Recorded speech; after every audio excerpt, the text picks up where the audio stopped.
Hello everyone, welcome back to your online class. Today topic is British President versus American President. इस class में हम British president और American president दोनों की तुलना करेंगे, ठीक है, कंपैरिजन करेंगे कि इन दोनों में से किसके पास कौन कौन सी पावर है और ये किस तरह से इक्वल है और किस तरह से इनमें इनइक्वालिटी है, ठीक है। इक्वालिटी और इनइक्वालिटी दोनों आज हम इस क्लास में देखेंगे। Okay, let's get started. First you can see American president and British king, क्योंकि जो ब्रिटिश का किंग है उसे हम ब्रिटिश सम्राट कहते हैं, ठीक है।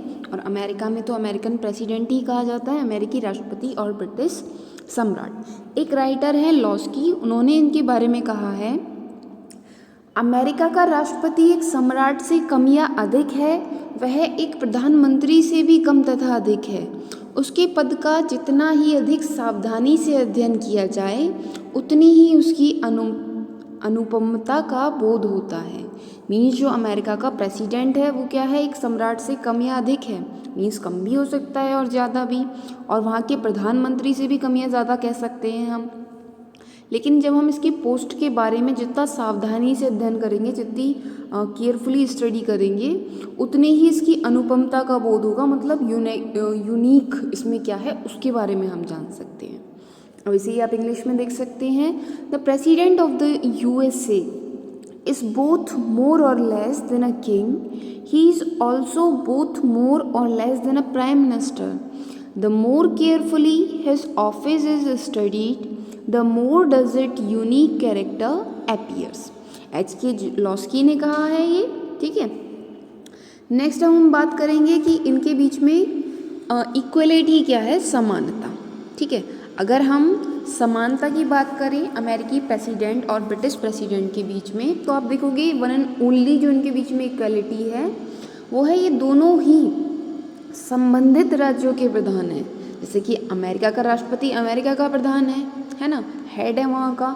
सेम इसी तरह जो ग्रेट ब्रिटेन है उसका प्रेसिडेंट वहाँ का प्रधान है। दोनों ही प्रधान हैं और दोनों ही कई औपचारिक कार्य करते हैं, फॉर्मल एक्टिविटीज़ करते हैं, जैसे विदेशी राजदूतों का स्वागत करते हैं, समारोह का उद्घाटन, स्वागत समारोह करना, औपचारिक भाषण देना। तो ये दोनों में क्या है, सिमिलियर है, क्योंकि दोनों ही हेड है और दोनों को ही ये फॉर्मेलिटीज़ पूरी करनी है। क्योंकि आप देखोगे बहुत सारी चीज़ें ऐसी होती हैं जो वहाँ के हेड को ही करनी होती है, ठीक है। जैसे आप नॉर्मली अगर हम अपने घर की बात करें तो घर पे भी अगर कोई आता है तो जो हमारे बड़े होते हैं घर के, वही उनको डील करते हैं। तो इसी तरह जो नेशन लेवल पर जो सबसे बड़ी पोस्ट है, हेड है उनके, तो उन्हें ही ये फॉर्मेलिटीज़ करनी होती हैं, औपचारिक काम करने होते हैं, ठीक है। तो इस तरह से हम कह सकते हैं इनमें इक्वालिटी है, क्योंकि दोनों को भी ये फॉर्मेलिटी करनी है। लेकिन अगर हम रियल सिचुएशन की बात करें, इनकी बाकी सिचुएशंस की बात करें, तो इन दोनों में काफ़ी डिफरेंस पाया जाता है, ठीक है। अब हम इनके डिफरेंस को देखेंगे वन बाय वन। इनइक्वालिटी, असमानताएं। अब जो ब्रिटिश सम्राट है, मीन्स जो ब्रिटिश प्रेसिडेंट है, वो राज्य का नाम मात्र का प्रधान होता है। नाम मात्र का प्रधान मतलब फॉर्मेलिटी निभा रहे हैं वो, उनके पास इतनी पावर नहीं है जितनी कि अमेरिका के प्रेसिडेंट के पास है। जबकि अमेरिका का जो राष्ट्रपति है वो राज्य एवं शासन दोनों का प्रधान है। ब्रिटिश सम्राट राज्य का नाम मात्र का प्रधान है और अमेरिकी प्रेसिडेंट राज्य एवं शासन, मीन्स राज्य का तो है, अपने देश का तो है, लेकिन जो शासन है, एडमिनिस्ट्रेशन है, उसका भी हेड है। इंग्लैंड का सम्राट राज्य करता है, शासन नहीं करता। इट मीन्स शासन के क्षेत्र में इंग्लैंड के सम्राट को कोई वास्तविक शक्तियाँ प्राप्त नहीं हैं, एक्चुअल पावर्स नहीं है इंग्लैंड के सम्राट के पास, क्योंकि वहाँ पर इंग्लैंड की अगर हम गवर्नमेंट की बात करें तो वहाँ की गवर्नमेंट पार्लियामेंट्री है। तो वहाँ पर जो प्रेसिडेंट है वो परामर्श देने का काम करता है, एडवाइस देता है ना। लेकिन जो मेन काम करती है वो कौन करती है, वहाँ की पार्लियामेंट करती है, जिसका हेड कौन होता है, प्राइम मिनिस्टर। तो वहाँ पे जो वास्तविक सत्ता है, अगर हम रियल पावर की बात करें तो उसका यूज़ वहाँ की प्राइम मिनिस्टर करते हैं। लेकिन अमेरिका में आप प्राइम मिनिस्टर पोस्ट के बारे में नहीं सुनेंगे, वहाँ पे प्रेसिडेंटियल शासन है, मीन्स जो वहाँ का राष्ट्रपति है उसके पास शक्तियाँ हैं, वास्तविक एक्चुअल पावर है, ठीक है।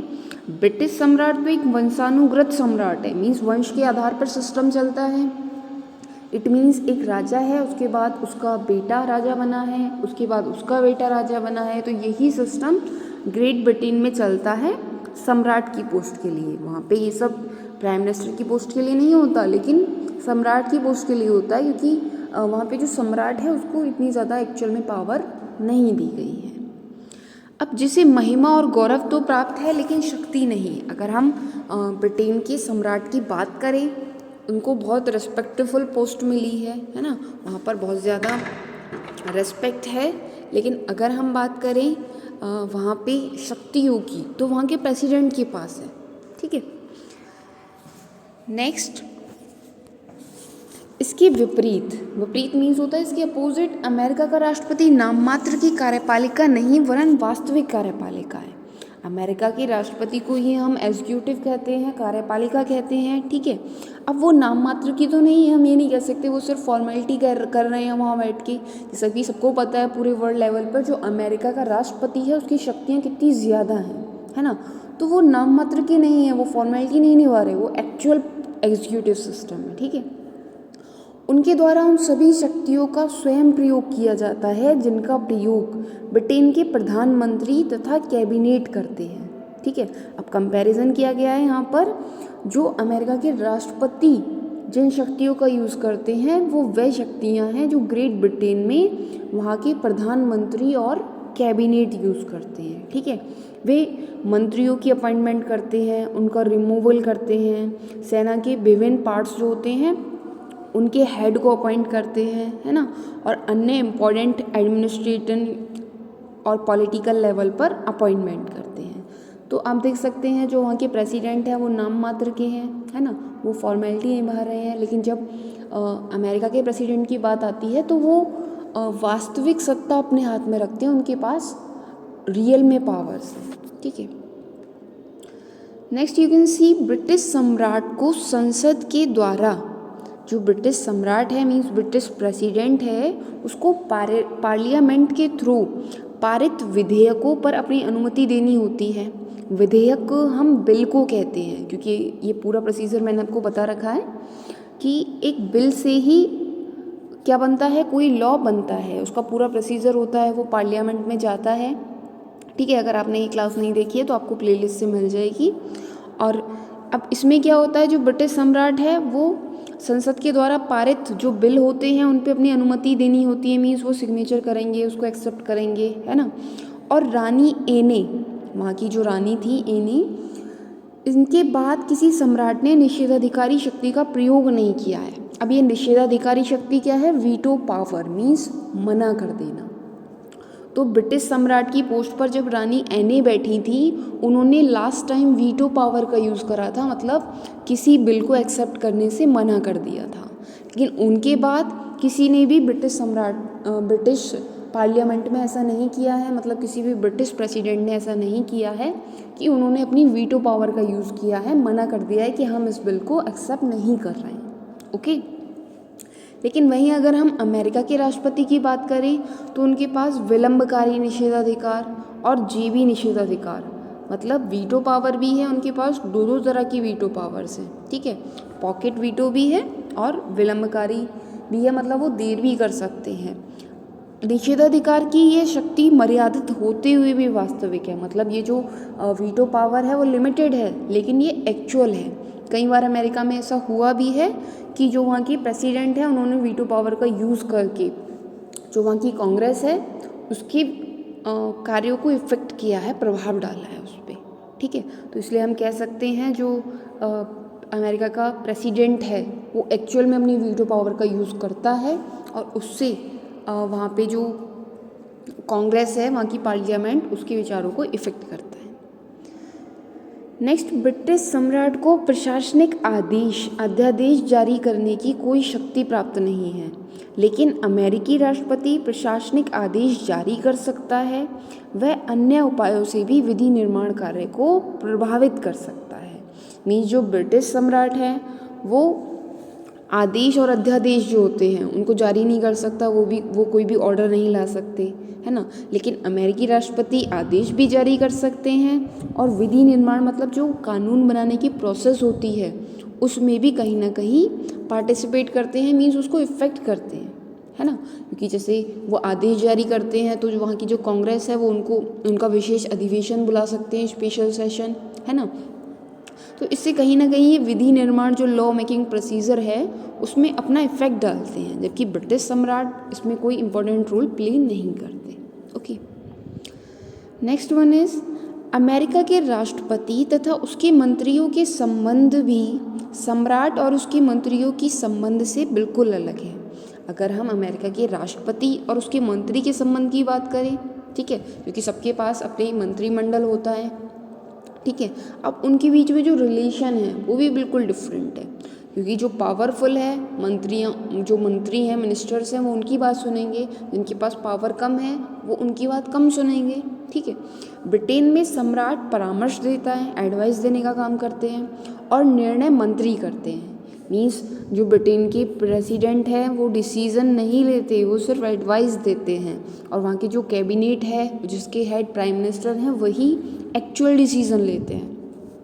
वहीं अमेरिका में क्या होता है, जो डिसीज़न लिए जाते हैं वो राष्ट्रपति लेते हैं, और मंत्री जो मिनिस्टर हैं वो उनकी आज्ञा के अनुसार चलेंगे, मीन्स उनके ऑर्डर को फॉलो करेंगे। तो इसके थ्रू आप समझ सकते हैं जो अमेरिका के राष्ट्रपति हैं वो कितनी पावरफुल पर्सनैलिटी हैं। तो अगर उनका कंपैरिजन ब्रिटेन के प्रेसिडेंट से किया जाएगा या ब्रिटेन के सम्राट से किया जाएगा तो ऑब्वियसली बात है कि वो सिर्फ इसी बात में सिमिलियर हैं कि दोनों प्रधान हैं। अदरवाइज़ देखें हम तो पावर सबसे ज़्यादा किसके पास है, अमेरिका की राष्ट्रपति के पास है, ठीक है। अब इनकी तुलना में आपको समझ में आ रहा है नाम मात्र और एक्चुअल जो वास्तविक शक्तियां हैं वो किसके पास है। और हम ये भी पाते हैं कि जो इस पोस्ट पर बैठता है, जो अमेरिका के राष्ट्रपति की पोस्ट पर बैठता है, वो अपनी उस पावर को और ज़्यादा इंक्रीज़ कर लेता है और ज़्यादा बढ़ा लेता है। जैसे रूजवेल्ट है ना, और वाशिंगटन है ना। तो ये कुछ ऐसे प्रेसिडेंट हैं जिन्होंने अमेरिका के प्रेसिडेंट की पोस्ट पर बैठकर अपनी शक्तियों को और ज़्यादा बढ़ा लिया, इंक्रीज़ कर लिया, है ना। और वहीं जो अगर हम ग्रेट ब्रिटेन की बात करें, वहाँ के प्रेसिडेंट की चेयर पे जो भी बैठ रहा है तो पता है कि पावर्स लिमिटेड है ना। वहाँ पर जो कस्टम है वही फॉलो होते हैं, तो वहाँ पर चेंजेस करना काफ़ी टिपिकल वर्क है।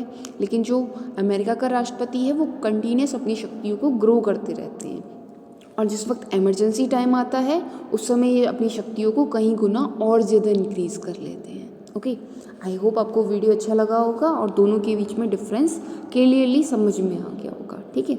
नेक्स्ट क्लास में हम अमेरिका के राष्ट्रपति का कंपैरिजन ब्रिटिश प्राइम मिनिस्टर से करेंगे। Okay, thank you for watching this class.